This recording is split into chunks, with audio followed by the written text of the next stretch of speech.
지금 장마철이고 또 곳곳에 피해가 많습니다. 우리 그리스도인들은 국가적인 이런 과제나 또 이런 어려운 일들을 있을 때마다 또 함께 늘 기도하게 되죠. 특별히 대통령을 비롯한 이 땅의 지도자들을 위해서 늘 여러분 기도해 주시는 줄로 믿고 감사를 드립니다. 또 벌써 8월의 첫 번째 주일을 맞이했습니다. 지나고 나면 이 한 달도 금세 또 지날 것이지만은 하나님께서 8월 한 달 동안에도 우리의 공항교회와 모든 믿음의 가족들 또 삶 속에 또 주님이 동행하시는 은혜 가운데서 우리가 늘 기도하는 대로 하나님이 함께 하시는 놀라운 은혜 또 평강이 우리 모두에게 임하시기를 먼저 주님의 이름으로 축복합니다. 아멘. 여러분이 이 예배 가운데 모든 순서가 다 중요해요. 그 중에서도 말씀을 받는 이 시간은 그 무엇보다도 중요한 시간입니다. 그래서 가능하다면 여러분이 핸드폰도 다 좀 꺼주시면 좋겠고 정말 여러분의 마음이 하나님께 집중하는 시간이 되어야만 합니다. 또 이 말씀 속에는 하나님께서는 우리에게 들려주시는 음성이 이 말씀 속에 있다는 것도 기억하십시오. 대개 보면 유명한 작가들이 그린 그림이라든지 또 소설이라든지 거기에 보면 작가 자신의 이미지를 투사한 부분들이 있어요. 여러분이 최후의 만찬에 나오는 예수님의 제자들 모습 속에도 보면은 거기에 그 그린 화가의 이미지가 그 속에 담겨져 있거든요. 소설도 마찬가지예요. 그와 같이 이 성경의 이 흐름 속에도 보면은 거기에는 내 모습이 그 속에 들어가 있습니다. 그래서 이 말씀을 곧 내게 주시는 말씀으로 받게 되는 거예요. 만일 이 말씀이 나와 아무 상관이 없다면 이 말씀을 들을 필요도 없죠.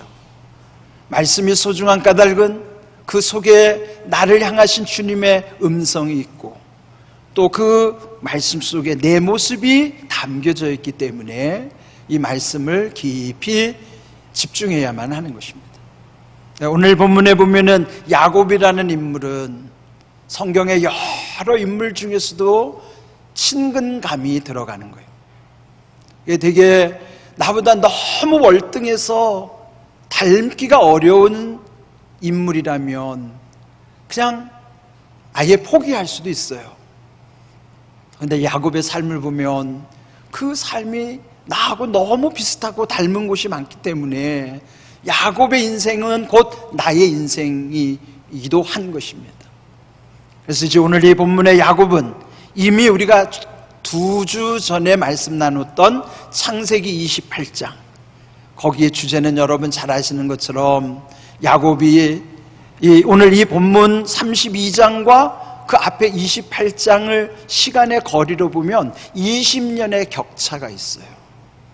즉 20년 전 야곱은 형님을 속이고 아버지를 속이고 장자권을 취하여 그래서 이제 뒤탈이 두려워서 그 고향을 떠나서 도망가는 신세였었던 것이죠. 그리고 그 루스라고 하는 곳에서 마침내 잠이 들었는데 꿈에 하늘이 열리고 사닥다리가 하늘로 쭉 연결이 된 다음 그 사닥다리 위로부터 하나님의 사자들이 오르락 내리락 하면서 그 위에서부터 하나님의 음성을 듣게 되는 것입니다. 물론 꿈을 통해서죠. 그러나 거기 28장에서 하나님을 만난 그 야곱이 이제 20년 세월 속에 얼마나 많은 것을 이루었는지 오늘 이 본문은 22절을 보시면은 거기에 2 아내, 2 여종, 11 아들을 나오죠. 처음 떠날 때는 호롤 단신이었는데 20년 지난 지금에서는 이렇게 많은 대가족을 이루었고 또 외삼촌 라반의 집에서 얻은 많은 재산을 거느리고 지금 여기 32장은 다시 고향을 향하여 귀향하는 근무의 환향의 과정 속에 있었던 것입니다. 엄청난 성공을 하고 고향으로 돌아간다 그러면 그 마음이 얼마나 기쁘겠어요. 그런데 야곱은 전혀 기쁘지가 않아요. 왜 그럴까요? 20년 전에 형님 속이고 아버지 속이고 도망왔기 때문에 지금 이렇게 엄청난 성공을 했어도 고향으로 향하는 발걸음이 얼마나 무거운지 몰라요. 형님이 어떻게 반응을 보일까 궁금하여 종을 먼저 형님에게 보내봤어요. 그랬더니 동생이 온다는 소식을 듣고 형이 400명의 군사를 이끌고 출발했다는 거예요.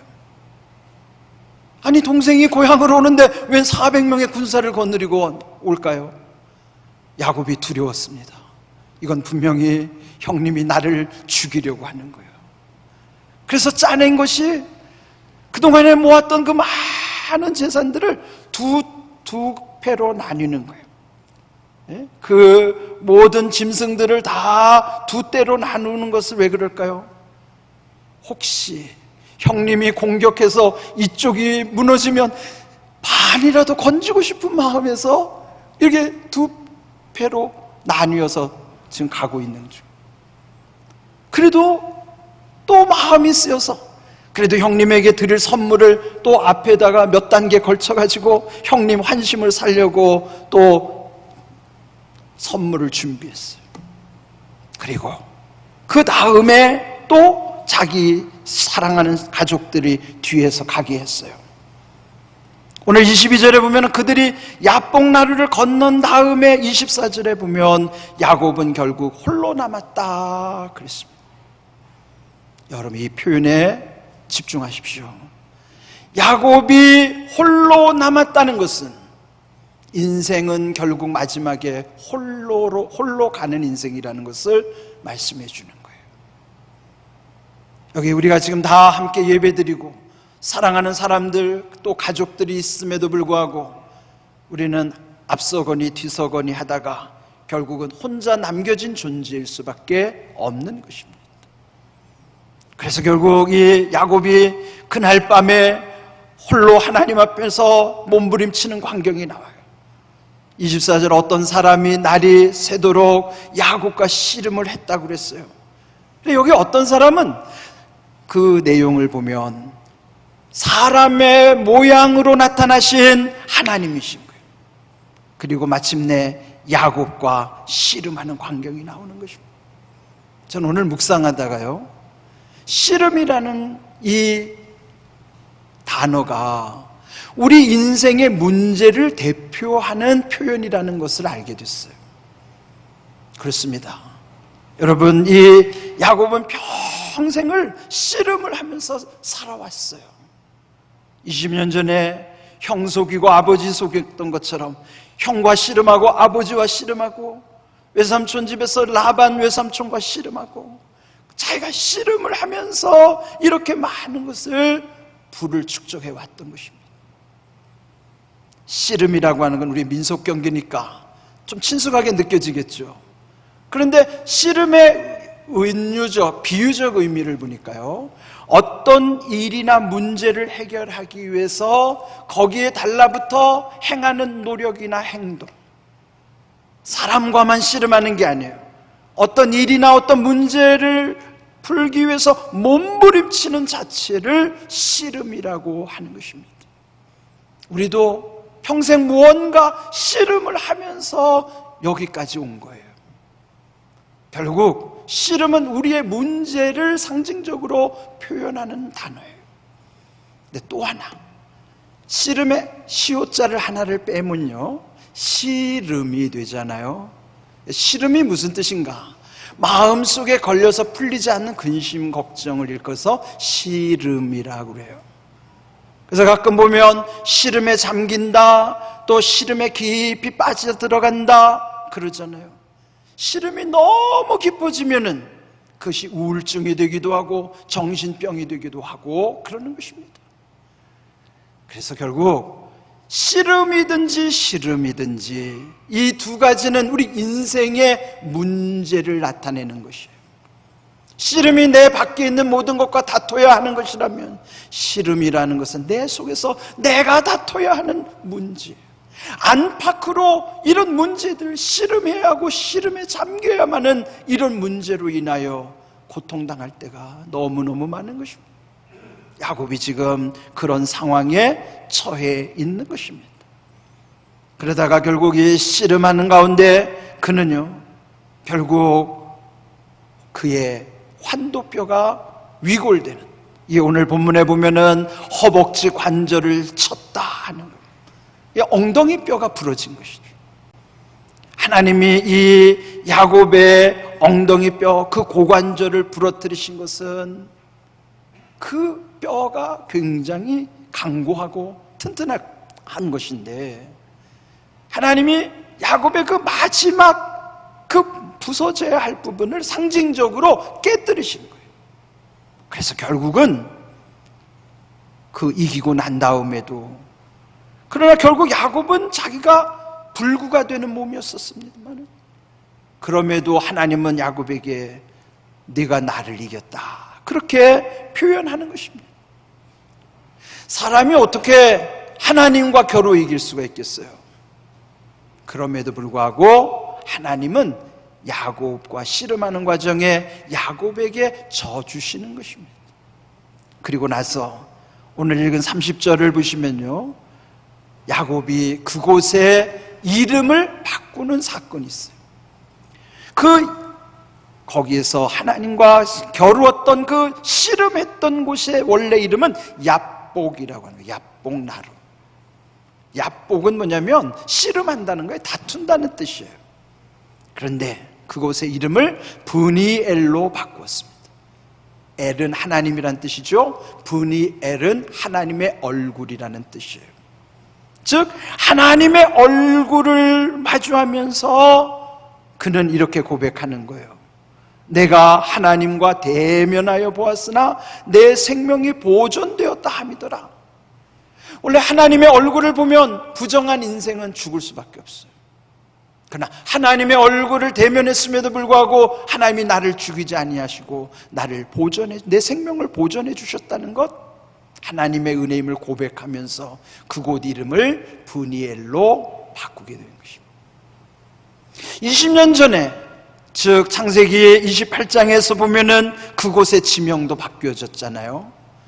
처음에 그곳 이름이 뭐예요? 루스라고 하는 거예요. 루스의 뜻은 뭐라고 그랬죠? 길을 잘못 들었다, 그런 뜻이었다고 그랬어요. 그래, 거기서 사다리가 하늘로 닿고 하늘이 열리는 그 사다리의 꿈을 꾼 다음에 그 지명을 벳엘로 바꾸는 거예요. 하나님의 집이라는 뜻으로서의 벳엘이 된 것이죠. 그래서 여기 32장에 얍복이 변하여 브니엘, 하나님의 얼굴로 변화된 것처럼 우리 인생도 하나님을 만나게 될 때에 우리 인생의 삶의 의미도 달라진다고 하는 사실을 말씀해 주시는 것입니다. 대면이라고 하는 뜻 자체가 영어로 face to face, 영어 성경에 또 그대로 표현되어 있어요. 이 하나님의 얼굴에 대해서 말씀해 주시는 것은 성경에 보면 참 많이 나오는데, 역대상 16장 11절에 보시면은 여호와와 그의 능력을 구할지어다, 항상 그의 얼굴을 찾을지어다, 이렇게 말씀하고 계십니다. 여기에 나오는 말씀은 다윗 왕이 블레셋에게 빼앗겼던 법궤를 마침내 예루살렘으로 모시게 되면서부터 이 다윗이 거기 모인 백성들에게 축복하는 내용이에요. 중요한 것은 항상 하나님의 얼굴을 찾으라고 말씀하고 있는 것입니다. 뿐만 아니라 역대하 7장 14절에는 내 이름으로 일컫는 내 백성이 그들의 악한 길에서 떠나 스스로 낮추고 기도하여 내 얼굴을 찾으면 내가 하늘에서 듣고 그들의 죄를 사하고 그들의 땅을 고칠지라 말씀하십니다. 여기 역대하의 7장의 말씀은 솔로몬이 성전을 짓고 하나님께 기도드릴 때에 하나님이 응답하실 때 하신 말씀이에요. 여기도 보면은 이 성전에서 자기를 낮추고 기도하면, 내 얼굴을 찾으면, 그러면 그 죄를 사하고 그 땅을 고쳐주시겠다고 약속하시는 것입니다. 하나님의 얼굴을 본다고 하는 것은요, 기도한다는 거예요. 하나님 말씀 앞에 서는 것이고, 하나님께 기도할 때 하나님께 대면하는 관계를 말하는 것입니다. 뿐만 아니라 민수기 6장 25절 26절에도 보면 제사장들이 축복할 때도 하나님의 얼굴을 말씀하고 있어요. 여호와는 그의 얼굴을 내게 비추사 은혜 베푸시기를 원하며 여호와는 그 얼굴을 내게로 향하여 드사 평강 주시기를 원하노라. 여기서도 보면요, 하나님의 얼굴을 비춰주시는 것이 은혜요, 또 하나님의 얼굴을 우리에게 향하시는 것이 평강이라고 말씀하시는 거예요. 이것은 오늘도 우리에게, 하나님께 나온 이들에게 주시는 약속이기도 한 것입니다. 하나님 앞에 서는, 하나님을 대면하는 이들에게 은혜와 평강이 임한다고 하는 것을 말씀해 주시는 것이죠. 그런데 하나님의 얼굴을 가리는 요소가 있다는 거예요. 이사야 59장 2절에 말씀하시기를 오직 너희 죄악이 너희와 너희 하나님 사이를 갈라놓았고 너희 죄가 그의 얼굴을 가리어서 너희에게서 듣지 않으시게 함이니라. 즉 하나님과 우리 사이를 갈라놓고 하나님의 얼굴을 가리는 중요한 이유는 우리의 죄 때문이라는 것이죠. 그렇습니다. 세상에 집착하여 죄가 깊어질수록 하나님께 나아가기가 꺼려지고 하나님께 예배드리기가 싫어져요. 죄가 가운데를 갈라놓기 때문인 것입니다. 그래서 여러분, 우리가 이 모든 죄를 이기기 위해서도 하나님께 나아가는 것, 하나님의 얼굴을 구하는 신앙이야말로 얼마나 중요한지 몰라요. 그런데 여러분, 하나님의 인생이 아니신데 우리와 같은 얼굴과 손이 있겠어요? 그러면 왜 하나님이 굳이 하나님의 얼굴이라고 표현하셨을까요?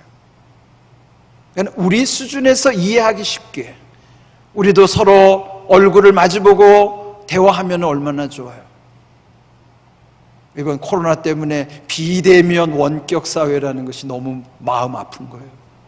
그게 무슨 뜻이에요? 비대면이라는 거는 여기 대면에 나왔는데 비대면은 서로 마주하지 말라는 거죠. 원격은 뭐예요? 서로 떨어지라는 거예요. 어떻게 보면 하나님이 원하시는 바와 정반대의 방향으로 가고 있는 것이죠. 그러나 감염의 우려 때문에 지금 어쩔 수 없는 상황이죠. 이런 상황에서 우리 하나님의 얼굴을 구한다는 의미가 무엇일까? 하나님의 얼굴과 또 다른 상대적인 의미로서 표현되는 것이 하나님의 손이라는 뜻이에요. 하나님의 얼굴과 하나님의 손의 이미지는 어떻게 다를까요?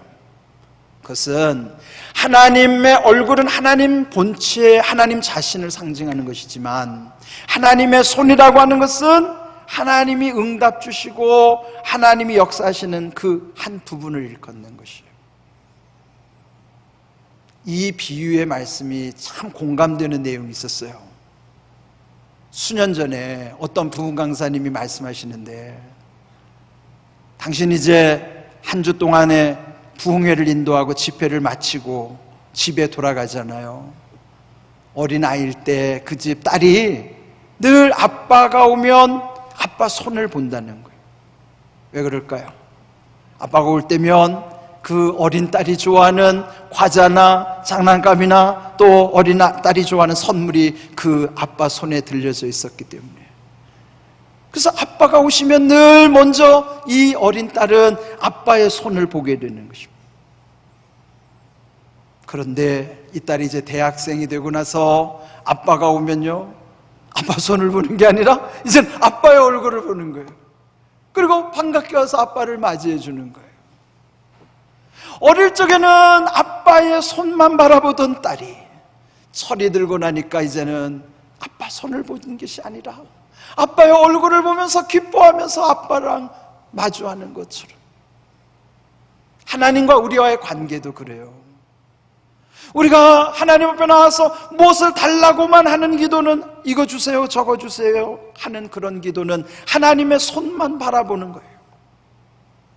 그러나 주님 앞에 나올 때마다 무엇을 달라고 하기 이전에 그저 하나님 앞에 나온 것이 얼마나 기쁘고 감사한지, 주님 앞에 올 때마다 하나님 감사합니다, 하나님 모든 것이 주님의 은혜입니다, 하나님 영광 받으시옵소서, 그렇게 마음껏 하나님을 찬양하는 것이야말로 하나님의 얼굴을 구하는 기도예요.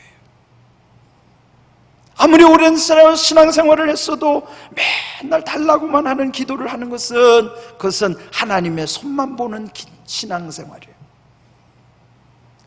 여러분, 하나님의 입장에서 한번 생각해 보세요. 물론 철없는 딸이 아빠의 손을 바라볼 때 그 딸을 보는 아빠의 마음도 흐뭇할 거예요.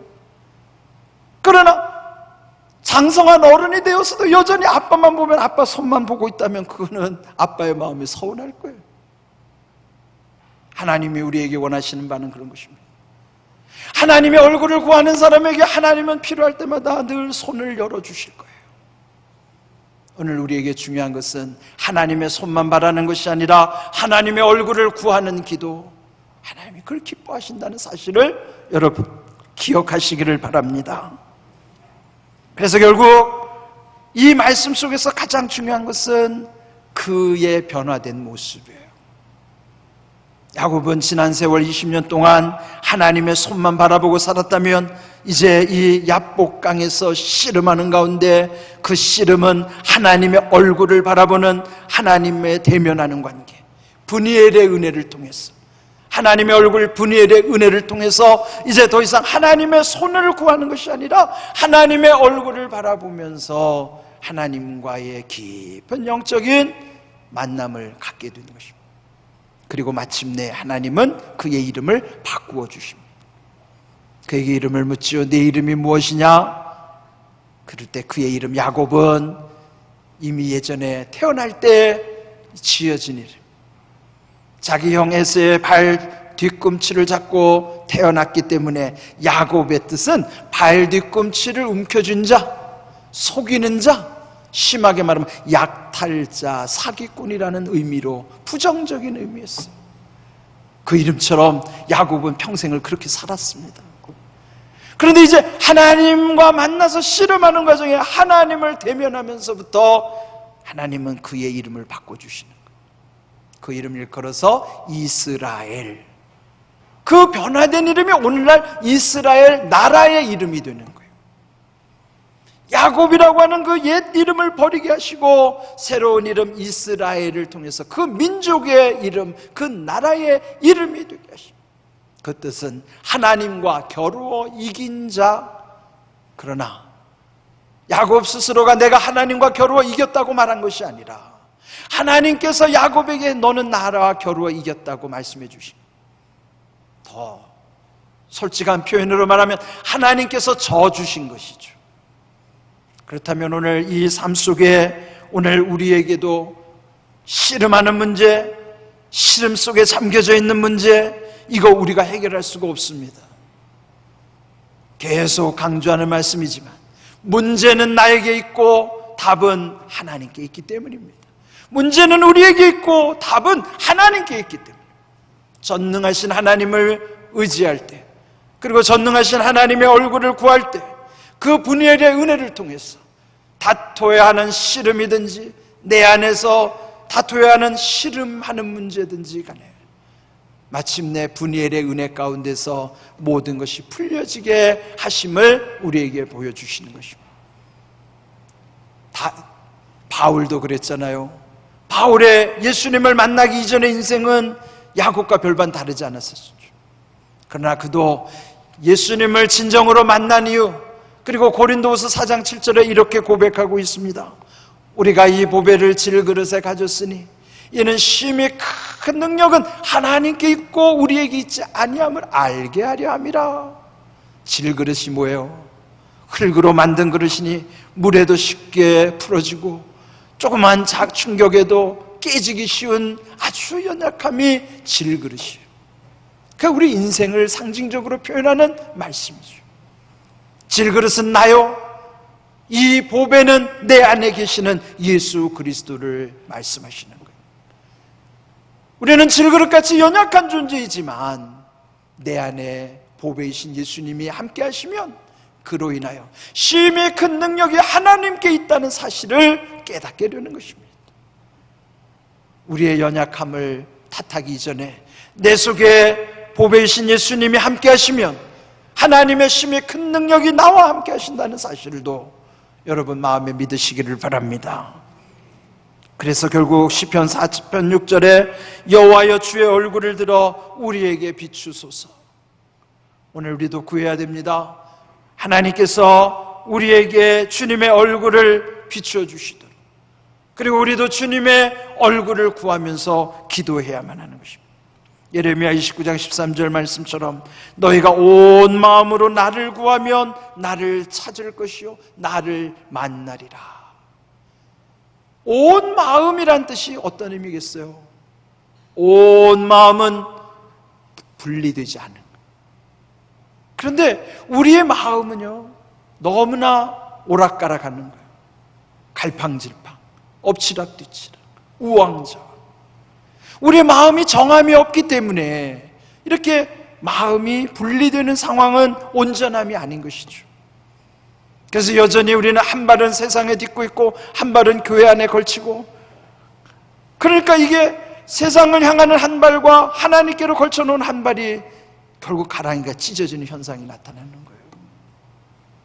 우리는요, 전적으로 하나님을 의지하고 하나님을 통해서만이 모든 일들을 이루어갈 수 있도록, 그럴 때 오늘 하나님의 얼굴을 구하는 우리에게 분이엘의 은혜를 부어 주실 줄로 믿습니다. 올해 참 어려운 때를 함께 지내고 있어요. 우리만 겪는 것이 아니라 전 세계 지금 78억의 인구들이 지금 이 코로나로 인하여 다 지금 힘들어 고통당하고 있습니다. 그러나 언젠가는 이 끝날 때가 오겠죠.